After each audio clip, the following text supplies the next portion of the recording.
HEADLOCK, der Pro Wrestling Podcast.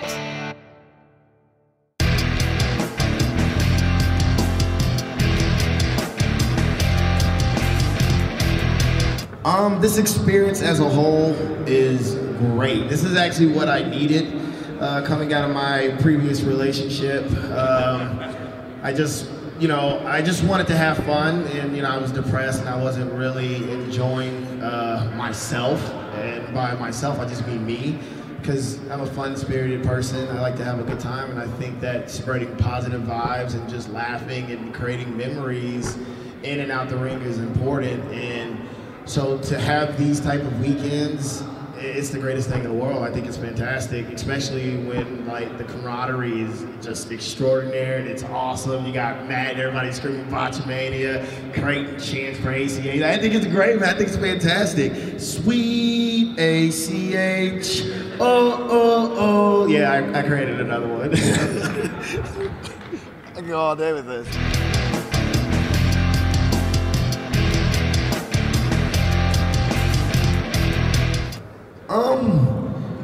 I think a lot of the issues was, a lot of it was really with me, honestly. I didn't feel like I was succeeding, and I got very comfortable, and I got lazy.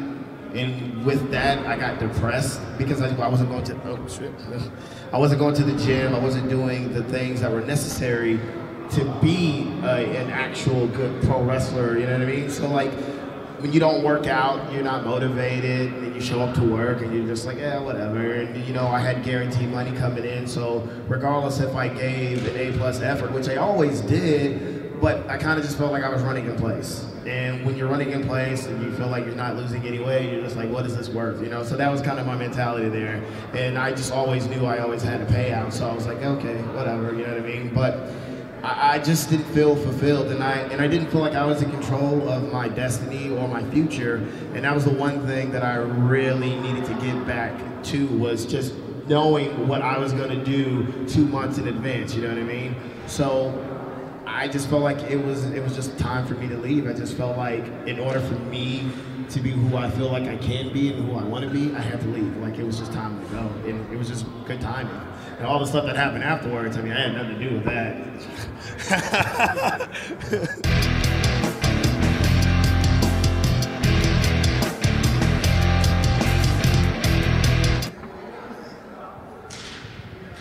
This is so awkward because you just like keep passing back and forth. It's like a game of hot potato. Places that ACH would, honestly, anywhere. Once I was able to take bookings, I hit the ground running, and my emails are constantly, filled with just like people asking me to come in with dates and everything. And it's crazy because a couple of years ago, it wasn't that busy. So to see how busy I am and how much everybody wants me at their promotion and wrestle with certain guys, it's great, man. And again, like I said, I got accustomed to just working with the same guys in and out, and a lot of those guys that I wrestled are great, fantastic, nothing against them. But when you're just doing the same thing over and over and over, it's kind of like playing the first Assassin's Creed. It just gets boring, So you just want to find something, loosen up a little bit. So, my time away has been great. Wrestling here, getting in the ring with Mike Bailey for the first time. When I first went to Evolve, wrestling Matt Riddle, Fred Yeha, Tracy, the list goes on and on. So there's just so many opponents that people have always asked, like, oh, when are you going to wrestle this guy? When these matches are actually happening? And what's even better is they're happening for me, and I'm learning and I'm growing, and people are actually seeing me evolve. A lot of people come up to me and they go, oh, you didn't do any like flips or anything. And I was just like, well, I mean, I never really did, but when I was there, I guess I was kind of pigeonholed. That's kind of what I was. Like, that was my job, to go there and, do the cool dive, but, now I'm like, I don't have to do that no more, you know what I mean? So now I'm just evolving. I'm changing the way that I wrestle. I'm just trying to be a little bit more smarter. And in today's wrestling, it's crazy. You have to literally not come off the top rope to stand off. When you think about it, you got like Ricochet, and you got Will Ospreay, and like Ricochet obviously is like the man. He's like the high flyers of all high flyers. And to me, when I look at the landscape of professional wrestling today, it's like, well, how do I stand out? How do I look like ACH and not like, oh, he's just like Ricochet, or he's like this guy or that guy? How do I do that? So that's been my whole mentality, is just showing people that I am different from every other high flyer in the world today. And not only am I different, I'm one of the best. So that's my whole mission. That's what's been my whole story since leaving Ring of Honor. So I like to think I'm doing a pretty good job at it, because people come up to me all the time and go, man, you didn't do your dive, you know? And I'm like, yeah, I don't do it anymore. But I did it actually last night in Germany. It's the last time I'll do it. I left it here. It'll stay in this building with you guys. Better make Botchamania 2. And just say, this is the last time, do it in slow motion. I'm giving you ideas. I've been giving you ideas all weekend, man. This next Botchamania, I'm gonna be all over it, trust me. I made sure you paint and make faces with all over that. I like you, man.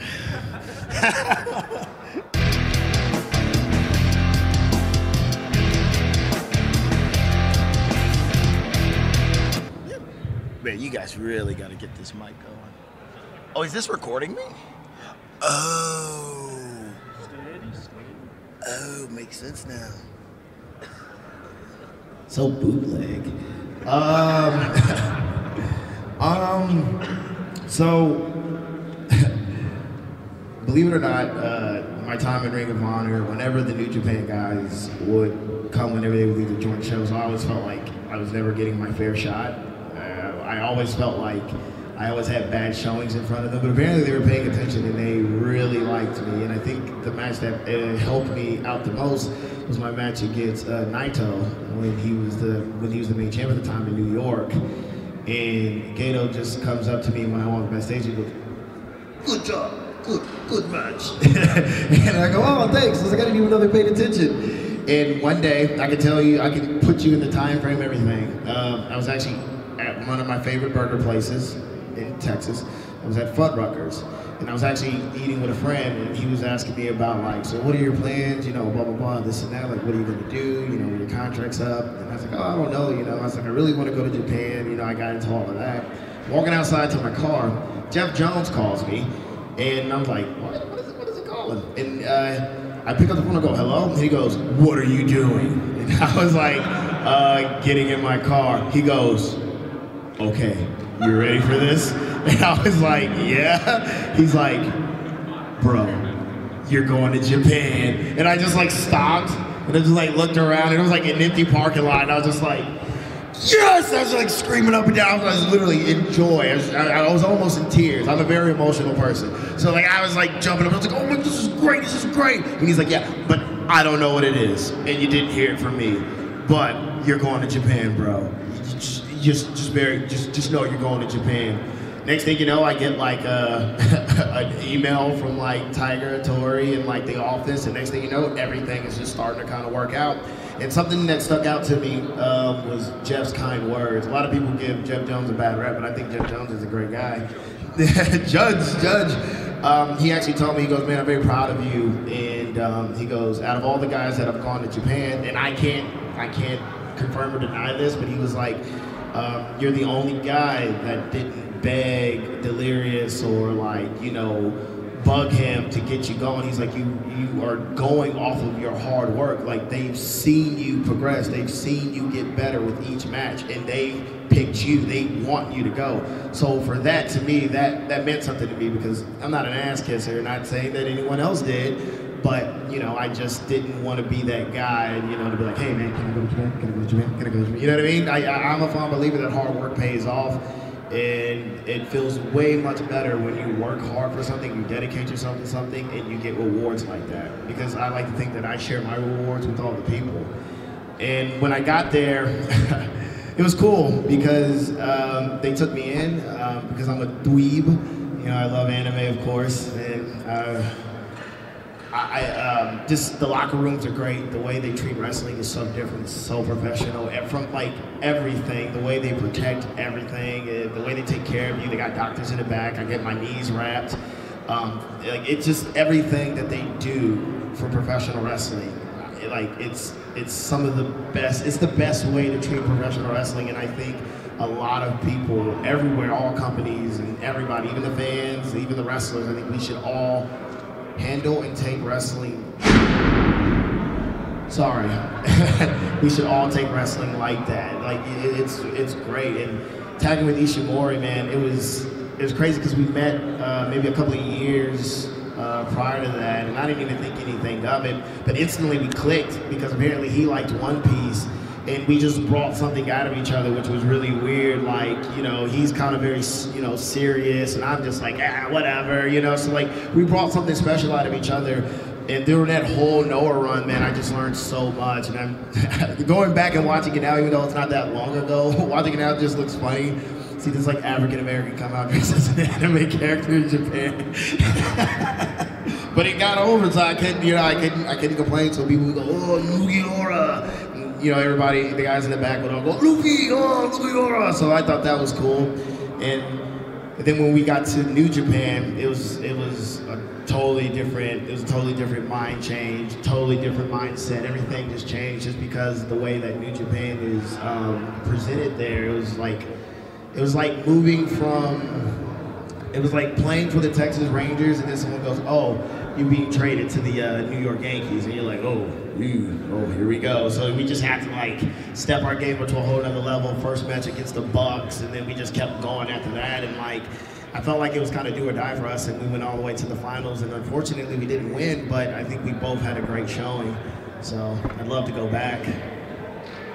And that was not me at Wrestle Kingdom, so don't even ask. It was Cedric, Amber Moon, Will Ospreay, or Cheeseburger, but it was not me. I guarantee you, it wasn't me. I promise, it wasn't me. I don't have long hair.